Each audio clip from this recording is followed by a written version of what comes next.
आवामी इत्तेहाद party के अध्यक्ष और बारामूला से सांसद इंजीनियर राशिद को आज सुबह तिहाड़ जेल में आत्मसमर्पण करना पड़ा क्योंकि उनकी अंतरिम जमानत की अवधि समाप्त हो गई थी। आपको बता दें कि उन्हें पहले 2 अक्टूबर तक की अंतरिम जमानत मिली थी, जिसे बाद में उनके पिता की सेहत के आधार पर 28 अक्टूबर तक बढ़ा दिया गया था। यह मामला राष्ट्रीय जांच एजेंसी द्वारा दर्ज आतंकवादी फंडिंग से जुड़े एक मामले का है।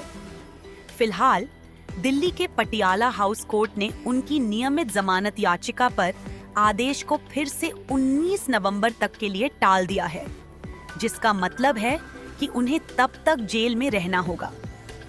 इंजीनियर राशिद की अंतरिम जमानत खत्म होने के बाद उन्होंने कोर्ट के आदेशों का पालन करते हुए तिहाड़ जेल के अधिकारियों के सामने सुबह आत्मसमर्पण कर दिया। लोगों के लिए कोई भी कुर्बानी देने के लिए तैयार हैं। हमने कोई पाप किया नहीं है। We hope justice will be done. We hope इंसाफ होगा। बाकी हम जेल में रहें या घर में रहें, हम अपने लोगों की बात करेंगे, कश्मीर और कश्मीरियों की बात करेंगे, सच्चाई की बात करेंगे, शांति की बात करेंगे, लेकिन with honour and dignity. We will not surrender, we will not compromise for our legitimate rights, no matter how much it may cost us. कोई मैसेज अपने जम्मू कश्मीर के लोगों को देना चाहें? जम्मू कश्मीर के लोगों से ये कहूँगा कि सच्चाई हमारे साथ है, हम गलत नहीं हैं, हम हक पे हैं। हम चाहते हैं कि कश्मीर में शांति हो, पीस हो, डेवलपमेंट हो, लेकिन हमारे अधिकार जो छीने गए हैं वो भी हमें वापस मिले। उसके लिए चाहे आप मुझे तिहाड़ में रखें या कहीं और रखें, we all have to be strong.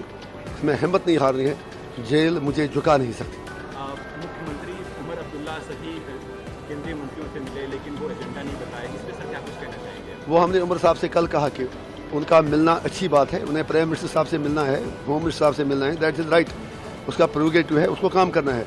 लेकिन लोगों को भी ये बताना पड़ेगा कि आखिर मिल के उन्होंने बात क्या की। जो इशूज़ हैं, सुनिए ना, 370 का मुद्दा हमने कहीं सुना ही नहीं, 35 पे बात हुई नहीं, पॉलिटिकल प्रिजनर्स पे बात हुई नहीं, स्टेट हुड तो लंगड़ी स्टेट हुड की बात हो रही है। तो उमर साहब ओज a responsibility, owes to his people that he should tell the people that what he talked with the prime minister and other leaders। वो खामोश हैं। मिलना तो अच्छी बात है, लेकिन लोगों को बताएं कि मिल के हुआ क्या। सर, आप जेल में जा रहे हैं, तो नई सरकार से जम्मू कश्मीर के लोगों के लिए क्या उम्मीद है, क्या उम्मीद करते हैं? हम ये उम्मीद रखेंगे कि उमर साहब अपने सारे वादे पूरा करेंगे। जहाँ वो अच्छा करेंगे, आई विल सपोर्ट हिम। जहाँ उमर साहब लोगों के हित की बात करेंगे, हम उनके साथ हैं।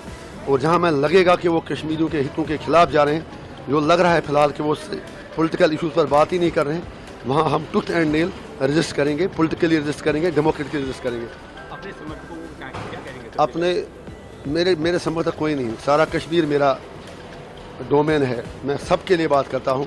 उनसे ये कहूँगा कि मेरे जेल जाने से वो डरे नहीं, हम लड़ेंगे और जीतेंगे। हमने कोई अपराध नहीं किया है, जेल जाना मेरे लिए कोई मतलब परेशानी नहीं है। हाँ, फील है कि उनसे दूर रहूँगा, लेकिन उनसे यही कहूँगा कि आप हिम्मत रखें, हौसला रखें, जीत सच्चाई की होगी। सच्चाई हमारी तरफ है, चाहे मुझे जब तक मर्जी है जेल में डाल दें, लेकिन हम मरते दम तक अपने कश्मीर की बात करेंगे, कश्मीरियों की बात करेंगे, सच्चाई की बात करेंगे। 5.5 साल तिहाड़ में रहने के बाद अगर मुझे आज फिर जेल जाना पड़ रहा है तो मुझे कोई परेशानी नहीं है। उम्मीद है कि इंसाफ होगा अदालत से।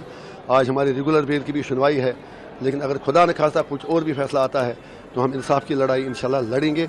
लोगों के लिए भी लड़ेंगे, अदालत में भी लड़ेंगे, और डेमोक्रेट के लिए और पॉलिटिकली भी लड़ेंगे। देखिए जनाब, हम बार बार उस पर कह चुके हैं कि हम हर तरह की वायलेंस के खिलाफ हैं। कोई भी वायलेंस करे गलत है, उससे कोई बात निकलने वाली नहीं है। इससे सिर्फ यही बात निकल के आती है कि हमें रिकन्सिलेशन की ज़रूरत है, सब स्टेक होल्डर्स को टेबल पे आके बात करने की ज़रूरत है। और हम होम मिनिस्टर साहब से, मोदी जी से ये कहेंगे, अगर आप नॉर्थ ईस्ट के लोगों से रिकन्सिलेशन कर सकते हैं, अगर आप लद्दाख के लोगों से रिकन्सिलेशन कर सकते हैं, तो कश्मीर में ही आप क्यों कश्मीर के लोगों से बात नहीं करते? अगर आप कहते हैं दिल्ली से दूरी मिटानी है, तो आप कश्मीरियों के साथ बात करने के लिए तैयार नहीं। Kashmiri, we will not beg for talks, हम बातचीत के लिए भीख नहीं मांगेंगे। लेकिन ये मोदी जी को सोचना है, अगर वो वाकई शांति और अमन चाहते हैं, अगर वो चाहते हैं कि इंडिया 47 तक विश्व गुरु बने, यहाँ के सारे मसले हल हों, तो उसके लिए ज़रूरी है कि पीस आ जाए। और पीस तभी आएगा जब आप इंसाफ करेंगे, न्याय करेंगे। और न्याय तब होगा जब सारे स्टेक होल्डर्स टेबल पे आके एक दूसरे की बात सुने और इंसाफ की बुनियादों पर मसाइल का हल निकालें। अब्दुल्ला कभी पाकिस्तान से बात करने की अपील करते हैं, कभी बात नहीं करने की अपील करते हैं। वो कहते हैं कि आपने टेरर फैलाया है तो बातचीत नहीं हो सकती है। वो महबूबा मुफ्ती भी इसका पैरवी करते कि वो बात होना चाहिए। इसलिए वो आपका चीज़ आप फारूक साहब से पूछिए। देखिए, why should I speak on his behalf. लेकिन ये कौन नहीं जानता कि फारूक साहब जो हैं वो जब पावर में होते हैं कुछ भी कहते हैं, जब पावर से बाहर होते हैं कुछ भी कहते हैं। ये उसी रास्ते पर उमर साहब चले हैं। पॉलिटिकल लीडर्स की कंपल्सन जो है कहीं भी हो, उनकी आइडियोलॉजिकल बिलीफ जो है उसको मतलब डिवेट नहीं करनी चाहिए। लेकिन अनफॉर्चुनेटली फारूक साहब हूँ, उमर साहब हूँ, वो हमेशा से 47 से आज तक उनकी पार्टी की पहचान यही रही है कि they have double standards, they have double speaks and Kashmiris know who is speaking what. Time आएगा जब कश्मीरी उनको सबक सिखा देंगे कि आपने जो कहा गलत किया। वोट तो 370-35 से पहले, लेकिन आज उसका नाम ही नहीं ले रहे। Time will decide.